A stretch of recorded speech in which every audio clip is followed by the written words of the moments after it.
First thing I want to direct your attention to, just by way of announcement, is the fact that we have a new hymnal today. You probably noticed, and it gives to us some of or all of the text for the liturgy. So in it contains all of the readings. If you're a new Catholic, or if you're someone who is sort of checking us out and you're trying to follow along with the Mass and some of the prayers that we pray, this first section here in the beginning with the gray on the ends, that's a good aid for you to help follow along during the Mass. You also noticed at the beginning of Mass we announced that we said the propers and the readings are found on page 89. A good practice for you as you come into the church and as you prepare for Mass is to read through the readings. So during Mass, the word is meant to be proclaimed and heard, not read. So these are not meant for you to read along during Mass, the readings, but you should use them as an aid to prepare for Mass.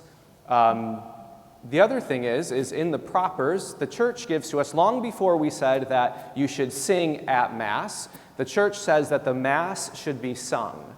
So she gives to us proper liturgical texts or specific liturgical texts for each Mass. And so that's what we call the propers. Those things change. There's what's called the ordinary of the Mass, that which doesn't change. So the Kyrie, when we sing the Gloria, we say the Creed, the Sanctus, the Holy Holy, the Agnus Dei, those things don't change, so they're ordinary. The proper things change.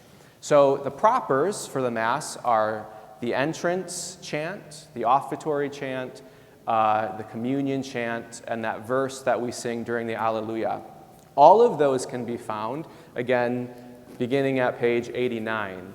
We're used to singing in most Catholic churches. We sing like 4 hymns during Mass. The church gives us that option, but she also gives us the option to sing, and actually the preference is to sing the liturgical texts. So don't worry, the hymns aren't going away. We're still going to sing hymns, but we're also going to start singing the propers, which can be found again. They'll be announced at the beginning of each Mass. So you notice we sang a hymn, we sang the proper at the entrance.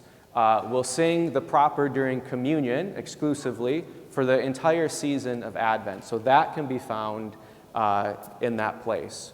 When the musicians announce the song hymns, or the song numbers, those are the numbers not at the bottom of the page, but they're the hymn numbers that's found in the hymnal part of the back of the book. So I know you can all figure this out for yourself, but I just want to bring our attention to it just on this first week.